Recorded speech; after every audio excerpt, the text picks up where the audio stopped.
Good morning बच्चों, मैं BL. Agarwal आज आपको इस लेक्चर में क्लास 11 का अकाउंटिंग का एक चैप्टर सिंगल एंट्री सिस्टम, जबकि उसका रियल नाम है अकाउंट्स फ्रॉम इनकम्प्लीट रिकॉर्ड्स, उसको हम लोग बोलते हैं सिंगल एंट्री सिस्टम। उस चैप्टर को हम लोग डिस्कस करेंगे, उसका कॉन्सेप्ट, मीनिंग, इंट्रोडक्शन करेंगे। फर्स्ट ऑफ ऑल हम लोग जो अकाउंट्स लिखते हैं, that accounting is double entry system. Every transaction has two aspect, one debit and another credit. तो आज के डेट में हम लोग किसी भी बिजनेस का कोई अकाउंट्स लिखते हैं तो पूरा एस्पेक्ट्स लिखते हैं, बोझ एस्पेक्ट लिखते हैं। दोनों एस्पेक्ट्स को लिखना ही डबल एंट्री सिस्टम होता है। उसके जगह पे सिंगल एंट्री सिस्टम का मीनिंग देखिए, accounting records which are not prepared in accordance with the principle of double entry आज नोन एज इनकम्प्लीट रिकॉर्ड्स। अगर किसी भी बिजनेस ऑर्गेनाइजेशन का आप अकाउंटिंग रिकॉर्ड्स लिखते हैं, बिजनेस का अकाउंट्स मेंटेन करते हैं, आप प्रॉपर डबल एंट्री प्रिंसिपल को मेंटेन या फॉलो नहीं करते हैं तो उसको बोलते हैं incomplete records. In other words, any accounting records which fall short of complete double entry आज कॉल्ड इनकम्प्लीट रिकॉर्ड। अगर कोई भी अकाउंटिंग रिकॉर्ड डबल एंट्री को 100% फॉलो नहीं करता है, प्रिंसिपल ऑफ डबल एंट्री के अंडर में नहीं आता है, तो ऐसे अकाउंटिंग रिकॉर्ड्स को इनकम्प्लीट रिकॉर्ड्स बोलते हैं। इसी को कभी कभी सिंगल एंट्री सिस्टम के नाम से पुकारते हैं। तो सिंगल एंट्री सिस्टम बोलिए या अकाउंटिंग फ्रॉम इनकम्प्लीट रिकॉर्ड्स का मतलब भैया किसी भी बिजनेस ऑर्गेनाइजेशन का अकाउंटिंग अगर 100% डबल एंट्री को फॉलो नहीं करता है तो ऐसे रिकॉर्ड्स को इनकम्प्लीट रिकॉर्ड या सिंगल एंट्री सिस्टम बोलते हैं। Under this system generally cash book बनाते हैं, अब personal account of debtor and creditors open करते हैं। इस सिस्टम में जनरली कैश बुक मेंटेन होता है, अब personal account of debtor and creditor maintain होता है। कोई भी रियल अकाउंट या नॉमिनल अकाउंट्स नहीं बनाते हैं, तो कोई भी रियल या नॉमिनल अकाउंट्स प्रिपेयर नहीं किया जाता है। यहां देखिए, according to Kohler, a system of book keeping in which a rule of only records of cash personal accounts are maintain, it always incomplete double entry system. एक ऐसा system जिसमें सिर्फ कैश को रिकॉर्ड करते हैं और पर्सनल अकाउंट को maintain करते हैं, जो सिर्फ कैश और पर्सनल अकाउंट को मेंटेन करता हो और डबल एंट्री सिस्टम से अलग हो, वैरी करता हो, उसको 100% फॉलो नहीं करता है, उसको हम लोग इनकम्प्लीट डबल एंट्री सिस्टम बोलते हैं। ठीक है, तो ये हो गया हम लोग का सिंगल एंट्री सिस्टम, इसका मीनिंग। यहां देखिए, सिंगल एंट्री सिस्टम में बोला गया है कि सिंगल एंट्री सिस्टम में कुछ ट्रांजेक्शन को हम लोग बोथ साइड लिखते हैं, डेबिट एंड क्रेडिट। तो सिंगल एंट्री सिस्टम में अब बहुत सारा ऐसा ट्रांजेक्शन होता है जिसका हम लोग दोनों aspect debit and credit maintain कर लेते हैं। कुछ ट्रांजेक्शन ऐसा होता है जिसको वन साइड लिखते हैं, या तो डेबिट लिखते हैं और नहीं तो क्रेडिट लिखते हैं। और कुछ ऐसा ट्रांजेक्शन होता है जिसको रिकॉर्ड ही नहीं करते हैं, नॉट रिकॉर्डेड एट ऑल। तो इसलिए it is a mixture of double entry. Single entry system क्या है? मिक्सचर ऑफ डबल एंट्री है, जिसमें डबल एंट्री, सिंगल एंट्री और नो एंट्री तीनों का तीनों पाया जाता है। देखिए, it is a mixture of double entry, single entry and no entry. ये सिस्टम अनसाइंटिफिक है but suitable for small size of business organisation, लेकिन स्मॉल साइज ऑफ बिजनेस के लिए ये एक सुटेबल मेथड है। तो जो भी हो, आप सिंगल एंट्री में बुक्स लिखते हो तो at the end of the accounting period ये बहुत इंपॉर्टेंट होता है जानना, पता लगाना कि हमारा साल भर में प्रॉफिट हुआ कि लॉस हुआ। तो एसर्टेनमेंट ऑफ प्रॉफिट और लॉस सिंगल एंट्री सिस्टम में अगर बुक्स ऑफ अकाउंट मेंटेन किया जाए तो प्रॉफिट लॉस निकालने का दो मेथड है। एक मेथड का नाम है statement of affairs method. Statement of affairs method को ही नेट वर्थ मेथड या उसको नेट एसेट्स मेथड बोलते हैं। That is, it is called balance sheet approach method. इसको बैलेंस शीट पे बेस करता है। और दूसरे का नाम है कन्वर्सन मेथड। कन्वर्सन मेथड में सिंगल एंट्री के बुक्स को डबल एंट्री में कन्वर्ट कर देते हैं, इसलिए इसका दूसरा नाम है ट्रांजैक्शंस अप्रोच मेथड। तो प्रॉफिट या लॉस निकालने का दो मेथड होता है, जो पॉपुलर नाम है स्टेटमेंट ऑफ अफेयर्स मेथड और दूसरा नाम है कन्वर्शन मेथड। हम लोगों का सिलेबस बोल सकते हैं आप, स्टेटमेंट ऑफ अफेयर्स मेथड है, ठीक है। स्टेटमेंट ऑफ अफेयर्स मेथड में अंडर दिस मेथड प्रॉफिट निकाला जाता है कैपिटल को कंपेयर करके। ईयर एंडिंग का जो कैपिटल है ईयर बिगनिंग के कैपिटल से डिफरेंशिएट करा देंगे तो जो आंसर आएगा उसी को प्रॉफिट या लॉस बोलते हैं। तो under statement of affairs method capital को कंपेयर करके, कंपैरिजन ऑफ कैपिटल के हेल्प से हम लोग प्रॉफिट या लॉस निकालते हैं। तो बोला गया है अंडर दिस मेथड प्रॉफिट और loss depends on 4 items, that is 1 opening capital, 2 number further capital, 3 number drawings और 4 नंबर क्लोजिंग कैपिटल। कोई भी आप सवाल बनाओगे फर्दर कैपिटल और ड्राइंग्स दिया हुआ रहेगा, क्वेश्चन में दिया रहता है, इसलिए यहां गिवन लिख दिए। ये गिवन भी हो सकता है, अगर गिवन नहीं है तो कंप्यूटेड होगा। अगर ओपनिंग कैपिटल नहीं दिया है तो आप कंप्यूट कीजिए, क्लोजिंग कैपिटल भी वही है, या तो दिया हुआ रहेगा और नहीं तो कंप्यूट करना है। लेकिन सबसे इंपॉर्टेंट है फर्दर कैपिटल और ड्राइंग्स, दिया हुआ है तो है, नहीं दिया हुआ है तो नहीं है। बट कैपिटल आइदर ओपनिंग और क्लोजिंग हमको कैलकुलेट करना होगा। कैलकुलेट करने के लिए कैपिटल निकालने का तरीका है एसेट्स माइनस लायबिलिटी, जिसको हम लोग अकाउंटिंग इक्वेशन बोलते हैं। अकाउंटिंग इक्वेशन करने मतलब आपके पास जितना एसेट्स है, एसेट्स प्लस कर लीजिए, लायबिलिटी माइनस कर लीजिए, तो आपका जो आंसर आएगा कैपिटल होगा। ओपनिंग कैपिटल निकालना है तो opening assets minus opening liability, और क्लोजिंग कैपिटल निकालना है तो closing assets minus closing liability. इसके लिए हम लोग कैपिटल निकालने के लिए हम लोग एक स्टेटमेंट बना देंगे, उसको स्टेटमेंट ऑफ अफेयर्स बोलते हैं। 2 बार बना देंगे, ओपनिंग के लिए अलग, क्लोजिंग के लिए अलग। एक साइड एसेट्स ले लिया जाएगा, दूसरे side liability, automatic answer will be capital. अगर ओपनिंग बनाते हैं तो ओपनिंग कैपिटल, क्लोजिंग बनाते हैं तो क्लोजिंग कैपिटल, ठीक है। और इस मेथड में प्रॉफिट या लॉस का जो फॉर्मूला है, जिसको हम लोग प्रॉफिट या लॉस बोलते हैं, देखिए प्रॉफिट इक्वल टू क्या है, क्लोजिंग कैपिटल और ड्राइंग को प्लस कर लेंगे।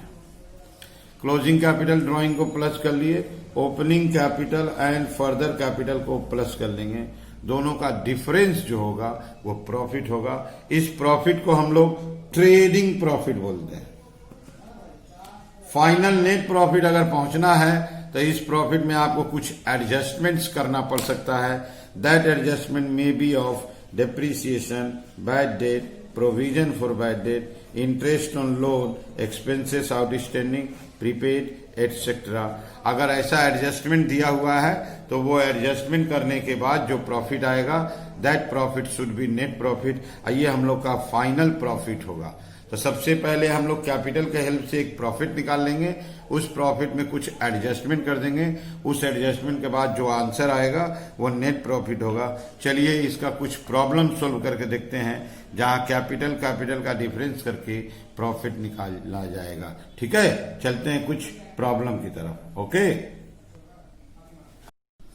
ये एक छोटा सा क्वेश्चन आपके सामने रखा गया। अनुराग keeps incomplete record of his business.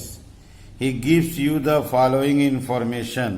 वो अपने को कुछ इंफॉर्मेशन दे रहा है। ये देखिए कैपिटल जो दिया हुआ एंड में है 8 लाख रुपया, ये सॉरी कैपिटल बिगिनिंग में है 8 लाख रुपया, एंड में है देखिए 620। ये रहा उसका ड्राइंग 2,50,000 रुपया, फर्दर कैपिटल 30,000 रुपया। तो 4 आइटम ही चाहिए, capital, closing, opening, 2 item, drawing, further capital, जिससे निकालने को बोला है प्रॉफिट और लॉस। जैसा कि आप जानते हो क्लोजिंग कैपिटल और ड्राइंग आपस में प्लस होता है, ओपनिंग कैपिटल और फर्दर कैपिटल आपस में प्लस होता है, दोनों का डिफरेंस को प्रॉफिट या लॉस बोलते हैं। तो चलिए इसको सोल्व करते हैं। आपके सामने देखिए यहाँ एक फॉर्मेट छोटा सा रख दिए हैं, स्टेटमेंट ऑफ प्रॉफिट या लॉस। स्टेटमेंट ऑफ प्रॉफिट या लॉस, यहाँ देखिए स्टेटमेंट ऑफ प्रॉफिट या लॉस में फॉर द ईयर एंडेड कोई डेट दिया हुआ नहीं है, हमको प्रॉफिट या लॉस कैलकुलेट करना है। सबसे पहले लाएंगे क्लोजिंग कैपिटल, क्लोजिंग कैपिटल का अमाउंट था 6,20,000। इसमें ऐड करेंगे ड्राइंग्स। क्लोजिंग कैपिटल में ड्राइंग्स ऐड होगा, वो है 2,50,000। इसको ऐड करके बाहर करते हैं 870। इसमें से लेस करेंगे ओपनिंग कैपिटल और साथ में लेस करेंगे further capital. Opening capital 8 lakh था, फर्दर कैपिटल 30,000 था, बाहर गया 8,30,000, माइनस करेंगे प्रॉफिट आ जाएगा से 40,000। इसको हम लोग बोलेंगे प्रॉफिट। तो सिंपल तरीका है प्रॉफिट कैलकुलेट करने का। क्लोजिंग कैपिटल और ड्राइंग को आप पहले प्लस कर लो, प्लस करके बाहर कर देते हैं।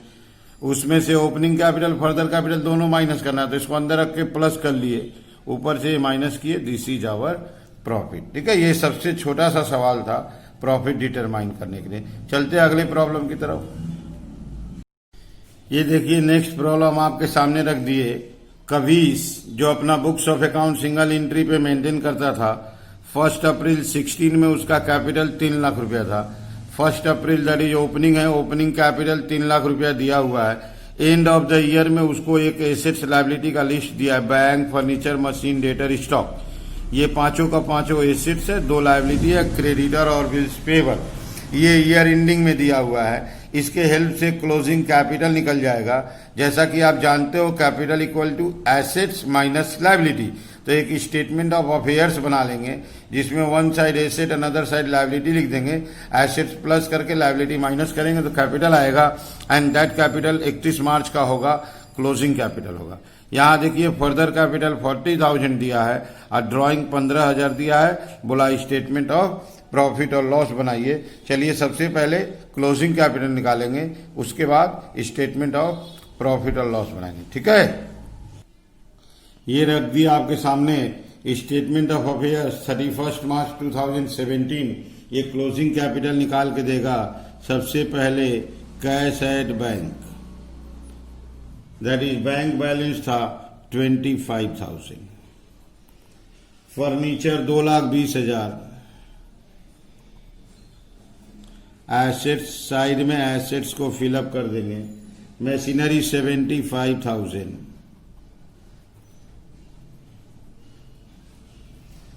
डेटर 40,000। स्टॉक 60,000। 5 एसेट्स हो गया। अब लायबिलिटी की तरफ आते हैं। Creditor 70,000। Bills payable 20,000। Asset side जोड़ेंगे 420, इधर ले आओ 420। This will be closing capital balancing figure. 90,000 minus हो जाएगा 330। तो हम लोग का क्लोजिंग कैपिटल दिया हुआ नहीं था, क्लोजिंग कैपिटल निकाल लिए 330। अब उसको स्टेटमेंट ऑफ प्रॉफिट लॉस में पुट कर देंगे, आ जाएगा। सबसे पहले स्टेटमेंट ऑफ प्रॉफिट लॉस में क्लोजिंग कैपिटल, क्लोजिंग कैपिटल हम लोग कैलकुलेट किए हैं 330।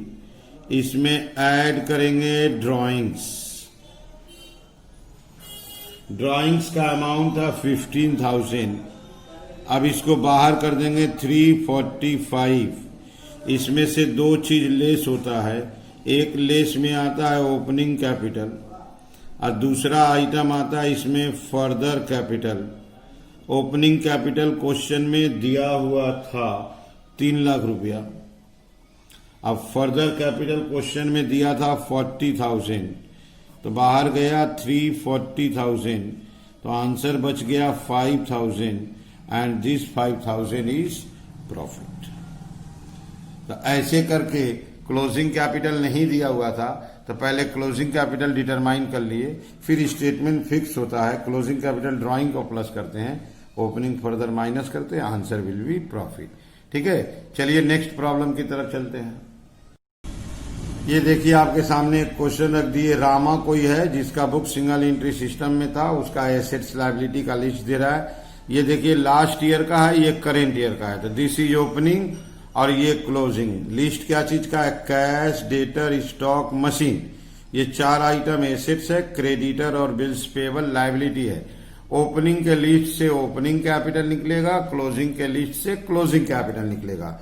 नीचे देखिए यहाँ फर्दर कैपिटल 10,000 दिया है और ड्राइंग बोला है 3,000 एवरी मंथ, तो साल भर का 36,000 हो जाएगा। 3,000 इंटू 12 बोला है एसर्टेन प्रॉफिट और लॉस।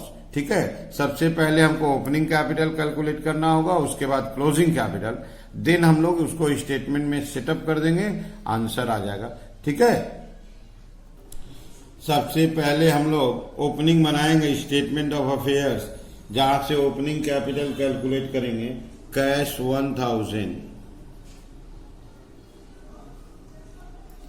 सन्ड्री डेटर 39,000,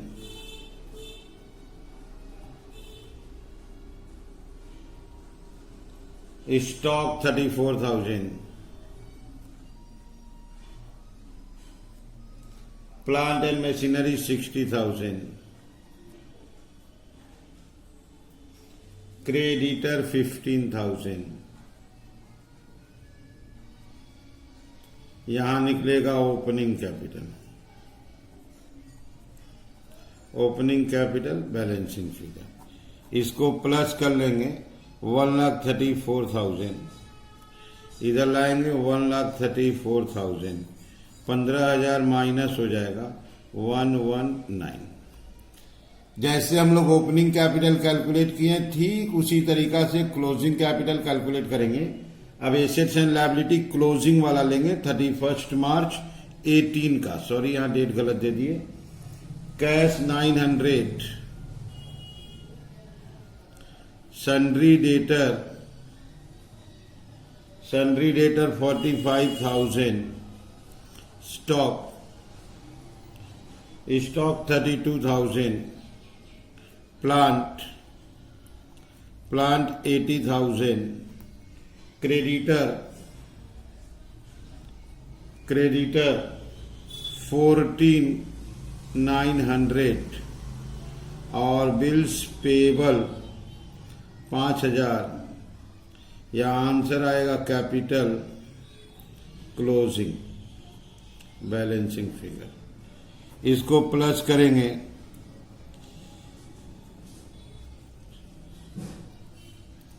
157,900, 900 तो गया, 138,000। अब हम लोग को प्रॉफिट या लॉस निकालना है। स्टेटमेंट ऑफ प्रॉफिट लॉस में क्लोजिंग कैपिटल 1,38,000, इसमें ऐड होगा ड्राइंग्स 3,000 रुपया महीना था, 36,000, 174,000, इसमें लेस होगा opening capital, further capital. Opening capital और फर्दर कैपिटल, ओपनिंग कैपिटल आया था 119,000, अब फर्दर कैपिटल दिया हुआ था 10,000, 129,000 लेस करके क्लोज कर देंगे 45,000। This is our profit. ठीक है, ऐसे करके हम लोग बना दिए। प्रॉफिट या लॉस निकालना है आपको तो सिंपल, अगर आपको हम बोले तो क्लोजिंग कैपिटल चाहिए, ओपनिंग कैपिटल चाहिए, ड्राइंग एंड फर्दर कैपिटल चाहिए। उम्मीद करते आप लोग को समझ में आया होगा। ठीक है, ओके, थैंक यू, बाय।